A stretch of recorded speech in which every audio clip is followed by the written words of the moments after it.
Thanks to the investigation into the Chris Partridge lawsuit for the first time as it pertains to Michigan and cheating, a name has been mentioned publicly as to the subterfuge of the Wolverines in 2023. So why was Chris Partridge fired? Well, let's get into it right here on this episode of Locked On Wolverines.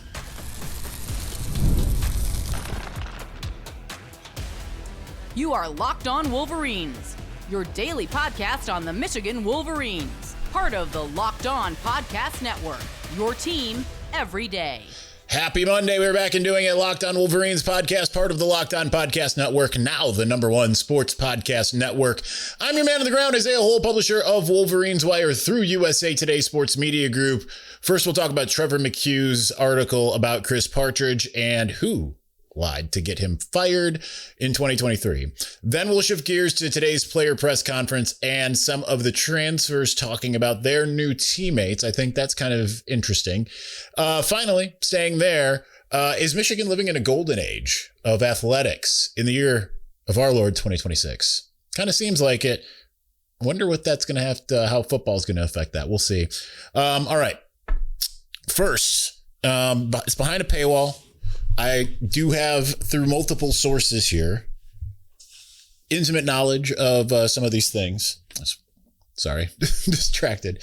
But Trevor McCue did put out basically documents, interview Joey Velazquez with the NCAA, as well as evidence that had helped Chris Partridge get cleared by the NCAA, along with an affidavit from Junior Colson that confirms Partridge's side of the story.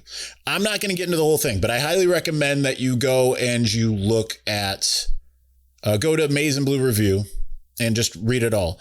I've seen parts of this in the past. Multiple sources had given me that opportunity. I had heard a lot about this in real time. There was some subterfuge that was going on beyond the subterfuge, but for the first time, we have a media outlet that is of actual repute. And I understand it's a Michigan site, but it's backed with evidence, right? With documents, full on evidence. So haters can hate all they want. It's right there.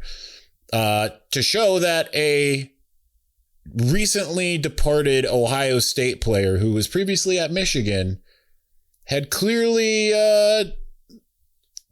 said and did some things that led to, if nothing else, Chris Partridge's firing and immediate chaos and making Michigan look that much more guilty in the public eye.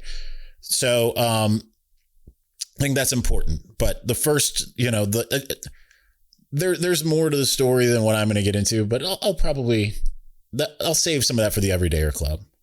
I'm going to mention some things in the Everydayer Club. That's what we're going to do. I don't think this is the end. I don't think this was like a means to an end even. I just think this is the beginning of kind of some disclosure, and massive credit to Trevor for getting everything together.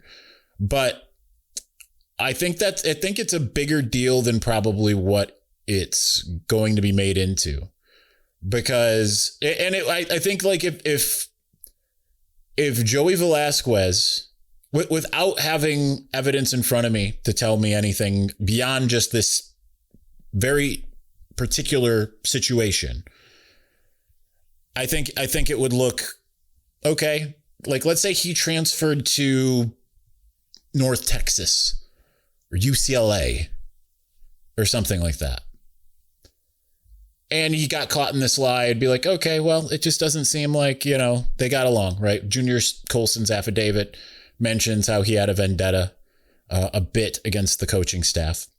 So, like, you could look at that singularly and say, okay, that is what it is. But the fact that he ends up on scholarship, a little used Michigan player who finally gets named, lies to the NCAA, gets Michigan's linebackers coach fired, Partridge does not have a national championship ring. I didn't know that till recently, but he did not get a ring. So he gets fired. Michigan's that much more guilty in the public eye. Velazquez does not travel with Michigan to the Rose Bowl or the national championship. That's why I thought it was really funny when Ohio State won. Everyone's like, "Look, he won a championship at Michigan," and then it's like, "Well, he didn't even go to the game. Instead, he went to Columbus and he ends up enrolled at Ohio State." Interesting that, right? Like, becomes a scholarship player at Ohio State after all of that. That's really interesting. Suspicious, maybe even. Now, these are some of the things that are out now that I had been alluding to. Not all the way back when, but certainly kind of when we would talk about this kind of surrounding the Committee on Infractions stuff. Probably starting in any conversation we had about that 6 months before. But, it's not our job to necessarily put names on the record and all of that kind of stuff. So I'm just glad someone else did it. So I think that this is a big deal. And I think it's interesting that despite having a deposition that said otherwise, the NCAA first was like, hey, we're going to trust the word of this person. And secondly, that they presented it to Michigan. And thirdly, that Michigan trusted that. I get why Michigan would, right? Like everything's under fire. You've got Jim Harbaugh suspended by the Big Ten. You feel like everything's going against you. And suddenly we don't know exactly what Michigan was given. If it was just given the deposition from Velazquez, or if it was given also Partridge's side. But I mean, the fact that, it's because Velazquez was there saying like, yeah, he told me to come meet him in his office. And he asked me when my interview was. He told me to protect the coaches. And we know that none of that is true, according to what Partridge was able to prove, according to the NCAA, which was what absolved him. So that leads to deeper questions that we've been hinting at since, I don't know, November 2023. I'll be forthcoming here. I nor any of the people who I was talking to in that time, and one of the major names, thought that it was Joey Velazquez in real time. Kind of part of the problem, to be honest. So, yeah. I think that tells you a lot. And I think that this tells you that we've kind of known what we've been talking about the whole time. Now, you might ask, because I've seen some of these on briefly, I went on to Twitter right before starting up this show. Some people are like, I just want to move on. Why talk about this? It's like, well, I don't know. Someone steals one of your valuables, kills your friend, whatever. I mean, that's hyperbolic. I'm not going to lie. That's hyperbolic. But I'm just saying, you don't want justice done. You just want to move on. Like, what kind of, for lack of a better way to say it, what kind of pansy attitude is that? The idea that you've had something inflicted upon you and you just want to roll over and take it, forget that it ever happened. I'm sorry. No, not happening. That's absurd. All right, let's move on to current events. Let's move on to football. That's all I've got about that as far as that's concerned. And we're going to do some more football talk. We're going to get into some player things here in just a moment. But before we do, this is Moving the Game Forward by Mazda. For those who know the score, never tells the whole story. For yet another game, Yaxel Lendeborg led the Wolverines, this time scoring 27 points with 3 threes, 7 rebounds, and 2 blocks. But he wasn't alone, as 6 Michigan players were in double digits. It was a true group effort offensively, but even more important was the defense, as the number 31 offense in the country and number 1 offensive rebounded team in the country shot just 32% from the floor, unable to get anything going after some early first half adjustments. The 19-0 run by the Maize and Blue was the difference, and everyone got involved. There's more to these players than the highlights, the early mornings, late night runs, constantly showing up for their squad on and off the court. The all-new Mazda CX-5 moves the same way, with more space to connect, a bold new design, and more intuitive technology, so you can stay connected to the road and every position you play. The all-new Mazda CX-5. More to move every side of you. All right, we're going to continue on here momentarily, but before we do, welcome to the 5-hour energy flavor draft with 18 different flavors to choose from, including new options like confetti craze, fruity rainbow, or cotton candy. There's something for everyone. 5-hour energy shots give you a boost with zero sugar. We're choosing between two. We're going to start with blue raspberry with its sweet and tangy flavor that has a taste that nature couldn't make but should have, and fruity rainbow with its sweet layered fruit notes in every sip. I'm picking blue raspberry as my number one overall pick, but fruity rainbow is right behind it. But don't look now. Confetti craze is right up there. Could absolutely be the sleeper number one pick. Find your new favorite flavor of 5-hour energy shots available online at 5hourenergy.com or Amazon.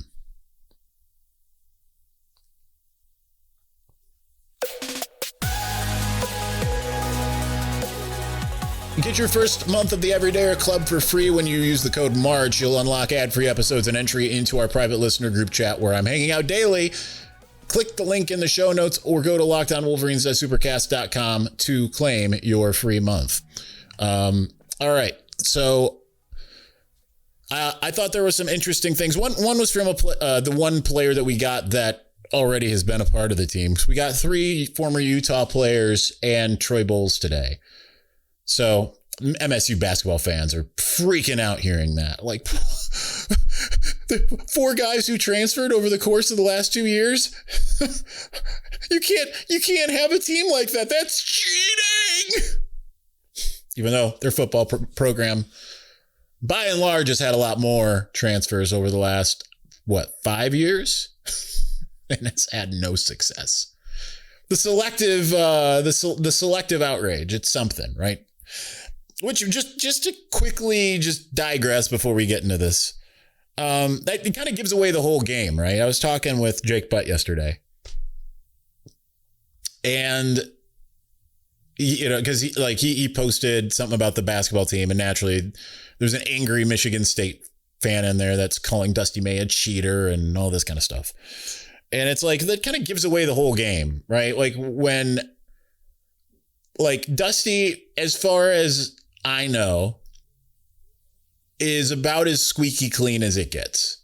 I know like rival fans are going to make up stuff and whatever, but like he's about as squeaky clean as it gets, regardless of just their unadulterated hate. It's like I'll kind of go the other way and I'm not going to sit there and look at Pat Fitzgerald and say like, oh, he's dirty just because he's at Michigan State. That's absurd. That's just tribalism. I understand sports is generally tribalism, but like, I'm not going to do that. But like, it kind of gives away the whole game, doesn't it? A little bit when it's like about as squeaky clean of a coach that is it can get who's doing things the right way. And I know you can sit there and say like, oh, or they say the transfers aren't the right way or whatever, but like it's 100% what the game is right now. And yet it's not only completely legal, it's basically encouraged at this point. He's just doing it better. And therefore he's a cheater. Kind of gives the game away to everything else, doesn't it? A little bit. Okay. All right. Troy Bowles, I asked him what I said, not limited to, but including your position group. Who's impressing you? And he the first name out of his mouth was a name that I've been longing to hear lately, and that's Chris Bracy. He also mentioned Markel Dabney and Aiden Reeder in the linebacking group. He also mentioned Jamarian Vincent. I didn't say freshman, but he named 3 freshmen, so that's interesting. But Chris Bracy, the number 3 tackler from Memphis, who had 9.5 tackles for loss last year, an interception and a fumble forced. He and also formerly of UAB. You know what? Let's just keep seeing the UAB players come along, right? Let's just keep seeing that. Nonetheless, here's what he had to say, because when he was asked, or I asked him, he was asked by some random me. I asked him why do you say Chris Bracy? And he said, I'll say he's pretty balanced between being able to play the run and being great in coverage. I think that's pretty useful for our defense. Cool. I love it. I don't have a lot more beyond that. It's just more of the excitement of hearing that his name is being mentioned. Because, I think that they've got a lot of players in the secondary. I just want, and even at safety, I just think that he's being undersold. Hence, like, he was named number one when we did like a 5 players not being talked about enough. Chris Bracy was. Just don't feel like you're seeing anything about him. And I think he's a much bigger and better pickup than people are. And having watched the highlights, which I don't even remember, I know I did, but I don't remember them. I was like, whoa, this dude. And like everyone just shut up about it. Makes no sense. I think what's interesting kind of, though, is going the other way. The Utah transfers talking about the Michigan players. So I've got 2 from JJ Buchanan, who was asked about Andrew Marsh and Bryce Underwood. So here's what he had to say about Marsh. He said, Andrew Marsh, man, he's a heck of a player. He's going to be a dude for sure. In a couple of years, he'll be in the league 100%.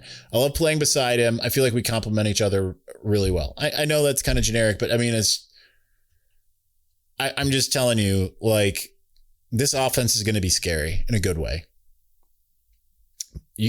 Like Buchanan, Marsh, Jamie French, Kendrick Bell has made some noise so far in fall camp from what I've heard. The running back room, Bryce kind of taking a step forward. We'll see how much that step forward is. The offensive line sounds like it's a heck of a lot better. I mean, I'm just telling you, this should be exciting. Even with all that, I'm kind of hearing more and more that the defense is actually still kind of ahead of the offense, which blows my mind. All right. Here's what I had to say about Bryce. Bryce,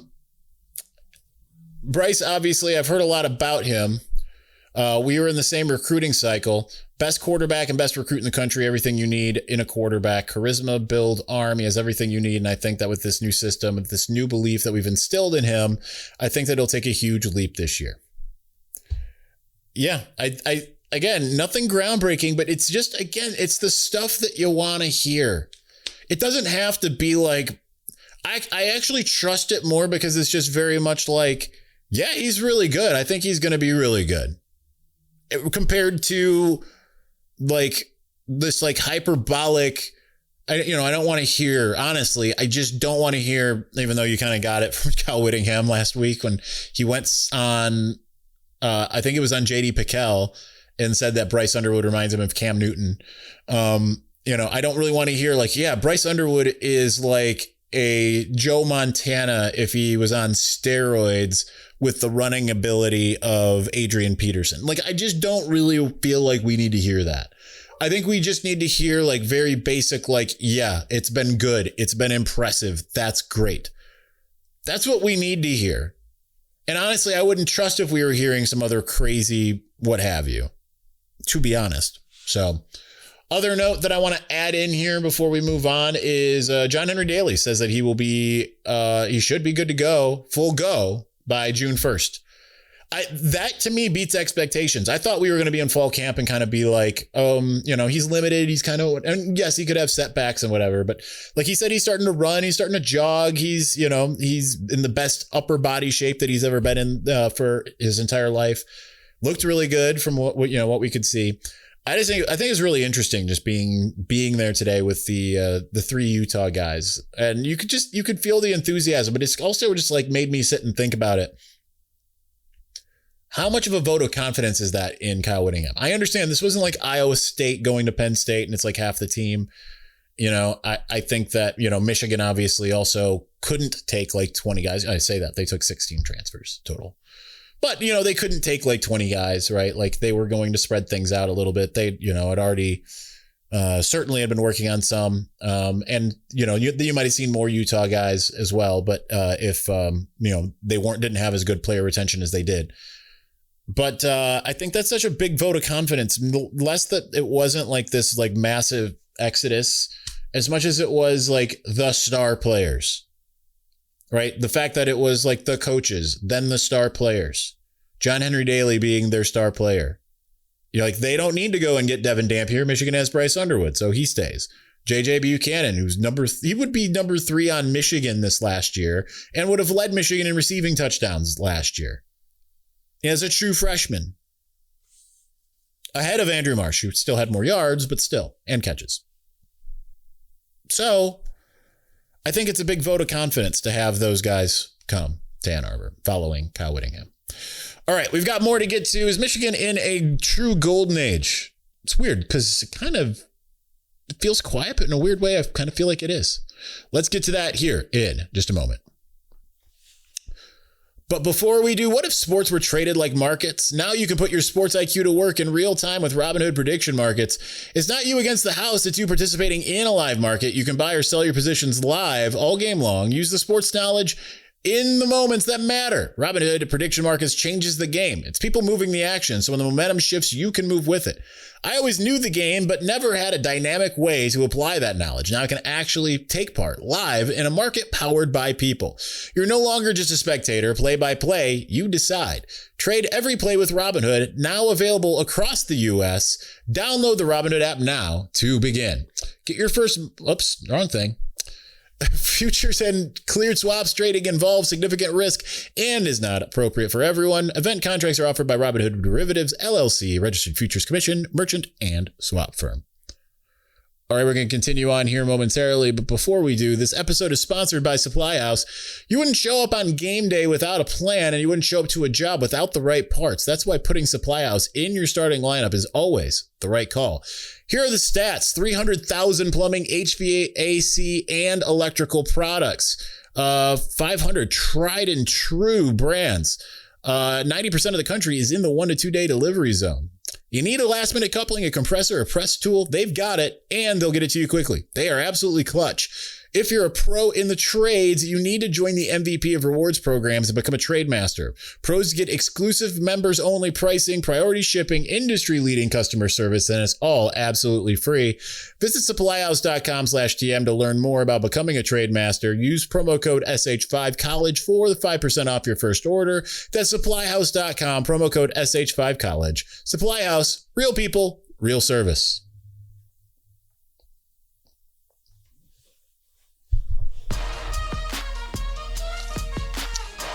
All right, so to some degree, I feel like Michigan is it's been in a golden age. To some weird degree. Because, like, you look at, like, 2021, and, you know, like, basketball was in the Elite Eight, football went to the Final Four. I don't remember basketball in 22, to be honest. Obviously, not great the next year. But worst ever. But, like, you've got 3 sports right now. 2 are in their Final Fours. 1 we'll find out tonight in women's basketball. So you've got Michigan men's basketball in the Final Four. You've got the hockey team in the Frozen Four. You maybe have the women's basketball team in the Final Four. And the only thing would be left is football, and it's a matter of like a complete reset. And would I be surprised if this Michigan football team ended up being there? I would only be surprised because the schedule is so difficult. But at the same time, like when you're hearing things like I'm hearing at the media availability today, like these coaches are such good teachers. Like we're learning things like crazy, like with the attention to detail and the fundamentals and all of these things. It makes you kind of be like, okay, where was all that before? And we were kind of asking that last year. More so you than me. I mean, I recognize it. I'm not saying I didn't recognize it, but I was kind of like, whatever. I mean, it was obvious. Like just with all of the penalties and just the fact that like they were so out of position against like USC and things of that nature that there was no attention to detail. But like the fact that you're number 2 and number 3 and number 4 sports right now. Number 2 and number 3 are in their Final Four version, whatever version, final or Frozen. Your number 3 sport, women's basketball, or for number 4. I'm guessing. I mean, I'm guessing that hockey outperforms. I don't know what the revenue and the ticket sales are, but I'm going to guess it goes football, men's basketball, men's hockey, women's basketball. The fact that like you've got the 2 through 4 in the positions they're in, among the really truly best, is incredible. Football is on the verge of potentially being back there. Certainly it's talented. You've got people in the room that know what they're doing. It's actually incredible. And I know like back in like 2021, it was like the list of Big Ten champions was long.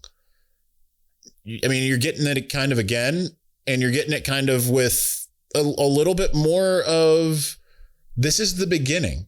I understand Kim Barnes-Erica has been around for a beat, right? She's been around for a hot minute, Ann Arbor, but she's just been steadily building that women's basketball team. But otherwise, like Dusty May is in his second year. Brandon Nerato's in what, his third year? I'm trying to remember exactly when he was hired, but it's something like that. Maybe his fourth. He's still relatively new. Kyle Whittingham might be up there. But this is his first year. That doesn't necessarily, because of his age, it doesn't necessarily show the longevity of where football can go, because it's not like a younger person who's going to like carry it forward. But the fact that you have that in the other three sports and you get a fresh start in football with people who actually know what they're doing, I mean, it's a pretty incredible time if you're a Michigan fan, because everything's coming up Millhouse. So just had to at least touch on that. And I had to give some love to Michigan women's basketball, because I've seen a little bit of them this year, not a lot, more than I think I have before now. But their game's coming up against Texas. We'll see how that goes and see if they can complete the winter trifecta, the winter semester trifecta. That'd be pretty incredible. Anyway, all right, that's going to do it for us today. We'll be back tomorrow. Thanks for watching. Thanks for listening. We'll talk to you again soon. Peace.